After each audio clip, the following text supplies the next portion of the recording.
Hey everyone, welcome back to Basic Level Gaming. Today we are going to go over just a few of the openings that are available to white. We're going to talk about the Italian game just a little bit. We don't go into a ton of detail on that one because really after about the third move, there's not a lot of reactionary moves that I'm looking at. But then we're going to also go into the Ruy Lopez opening and the Scotch opening. So, in the Scotch opening, there's a couple different ways to go depending on what black does. So, we're going to go into both of those as well.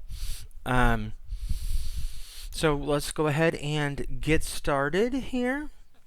And we're going to start with just a fresh board here. This is what you would be looking at if you're playing white and it's your turn opening up. And I want to go ahead and start here because for me, if I just look at a board with the openings completed, it's a little harder for me to envision what that looks like. So I wanted to just kind of go step by step what it looks like if we are going through that motion.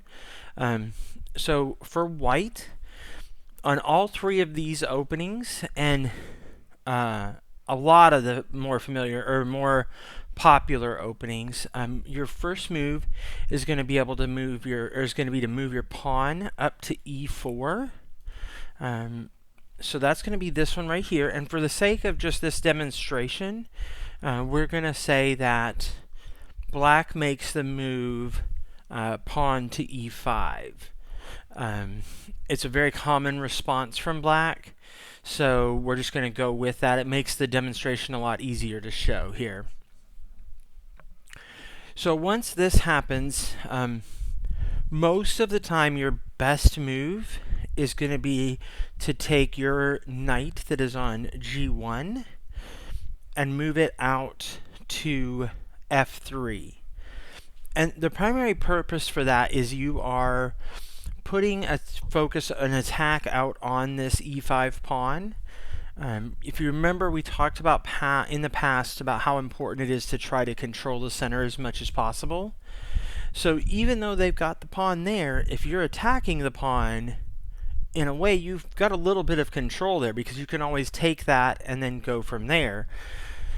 So that's where we're going to go next, is we're going to take our knight and move it up to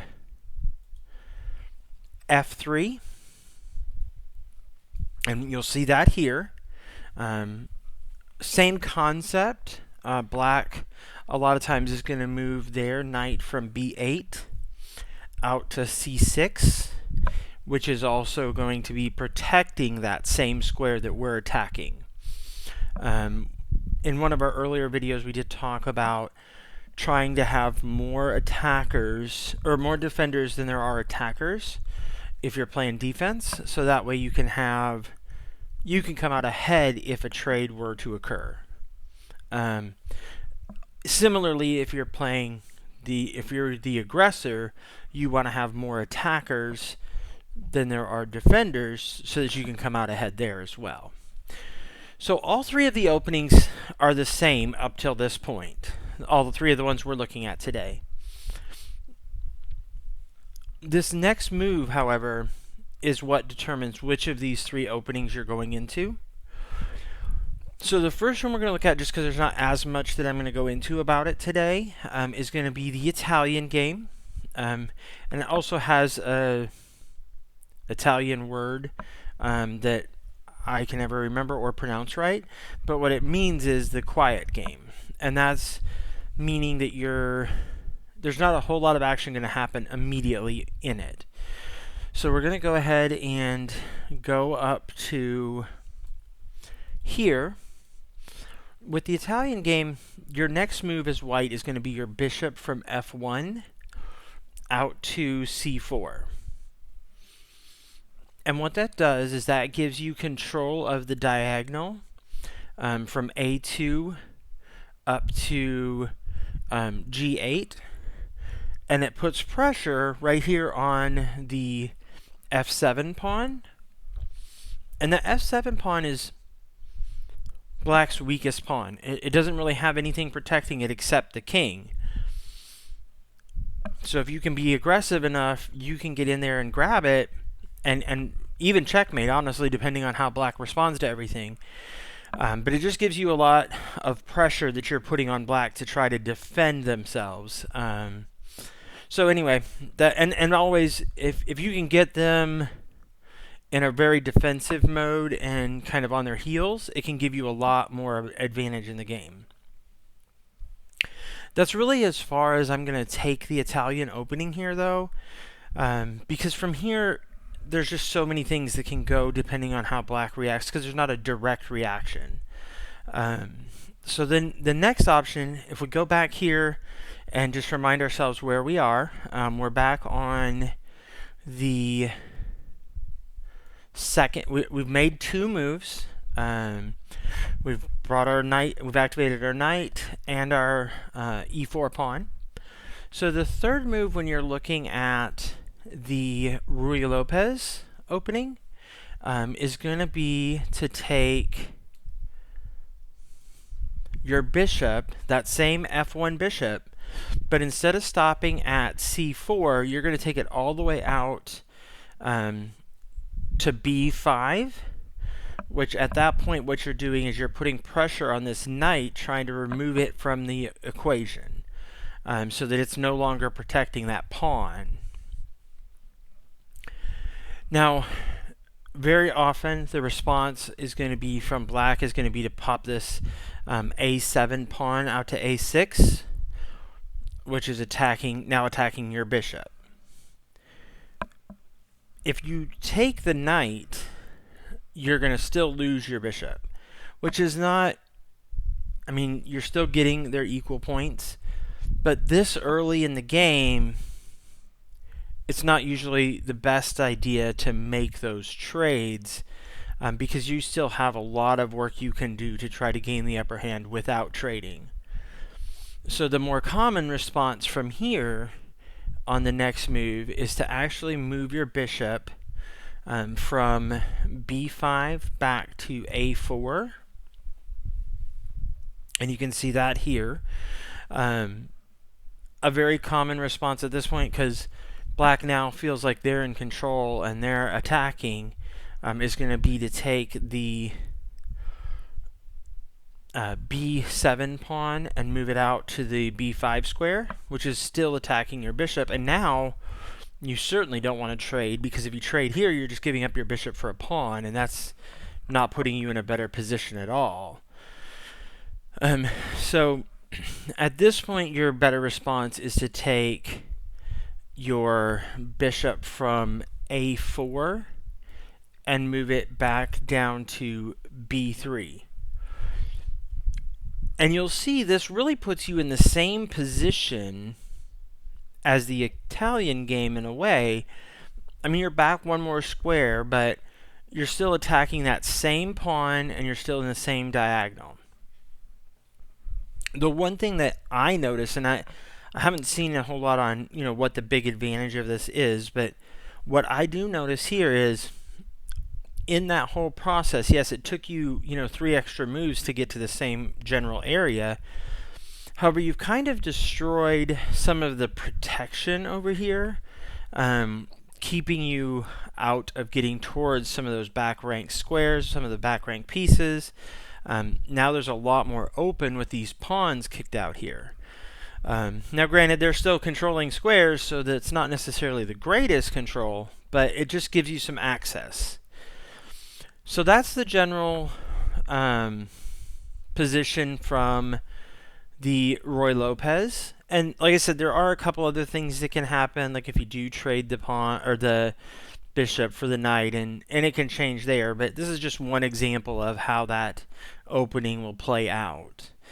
So let's go back here and let's look at the last one, which is 2 versions of it that we're going to look at, but we're going to look back at the Scotch opening. So if we go back to where we've made our second move, so right here you'll see we've made our second move. We're getting ready to make our third move to decide which of these openings we're going to go with.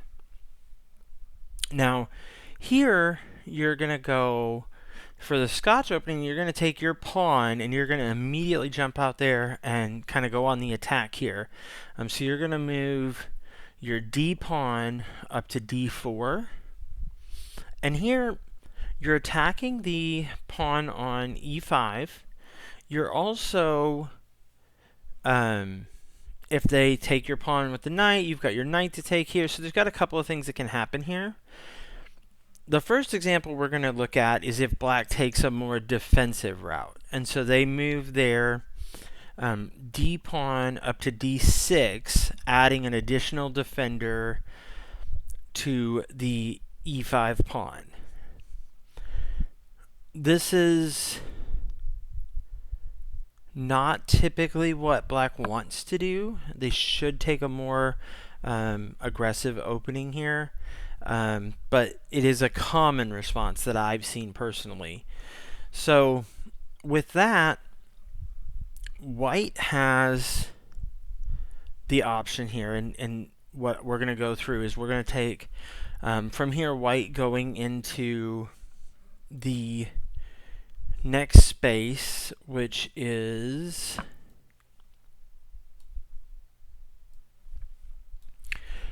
taking the white's going to take the E5 pawn using the E4 pawn. You'll see that in here we're going to look at black taking the response of using that knight from C6 and taking the E5 pawn now.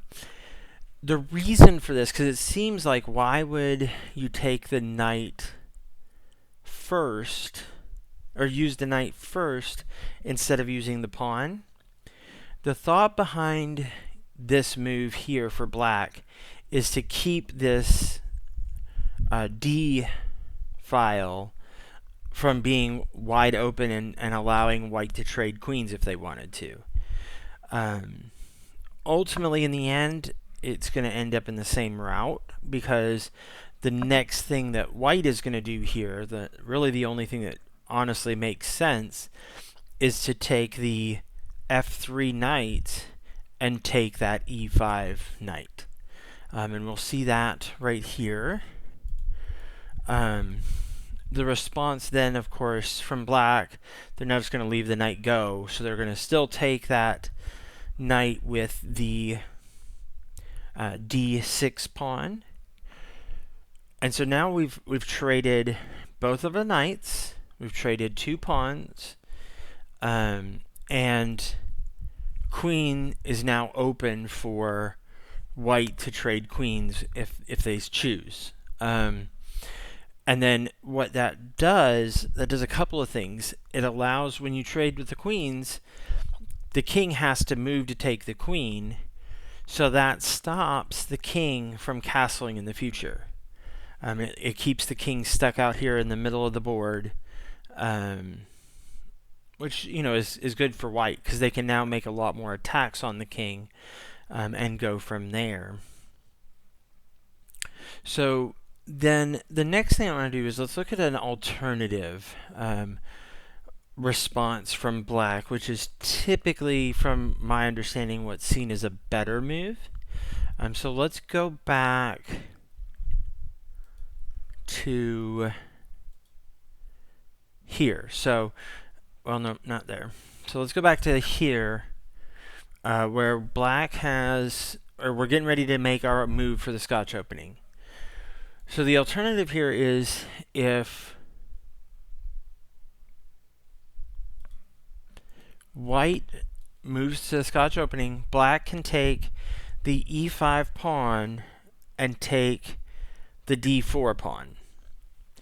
This allows black to go ahead and get the pawn now, and it's going to be harder for white to get this D file open.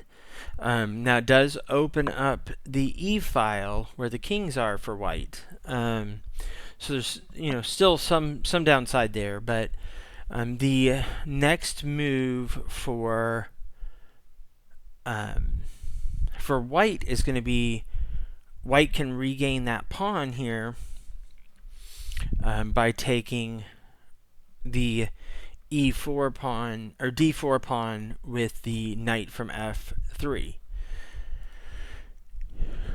Now, black could, of course, go ahead and take the knight, but then they're going to lose their knight as well. So, which they still may do, but another option is for black to take their bishop and move it out, the dark square bishop, and move it out to c5. This is going to put pressure on the knight as well. And if the knight moves, it puts pressure over here on the f2 square, which is unprotected other than the king. So there's still, either way, you still gain an advantage there for black.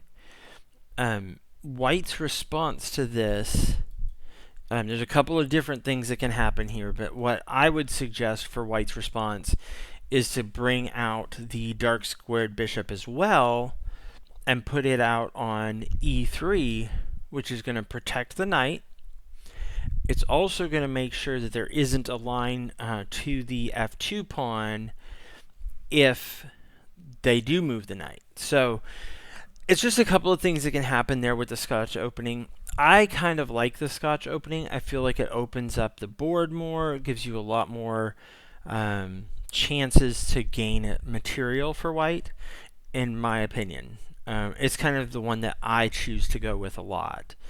So, and the Italian game also is very good as well. I tend to be more of a aggressive player. Gets me into trouble, but it's at least something. So that's what I wanted to cover today. We've covered those 3 openings.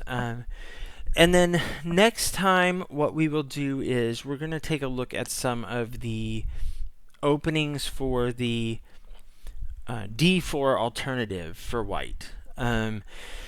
It's another way to go instead of the e4. It's kind of a little less common. From what I've seen, most white players take e4 first. But we're going to take a look at it because I do think it's important to know some alternatives, because then you can throw your opponent off. You know, if everybody always makes the same moves, it's easier for your opponent to be prepared for them. So I like doing things that are maybe a little less common.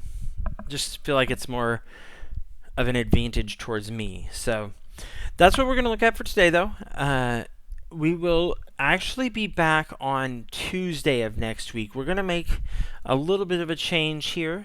We are going to be doing our Learn to Play Chess series only on Tuesdays.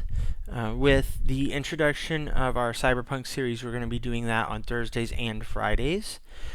So we will see you back here next Tuesday. If you have any comments, any ideas, suggestions, feel free to leave them in the comments down below. Also, don't forget to hit that subscribe button and turn on those notifications so you don't miss our uploads. And we will see you on Tuesday. Thank you. Have a great day.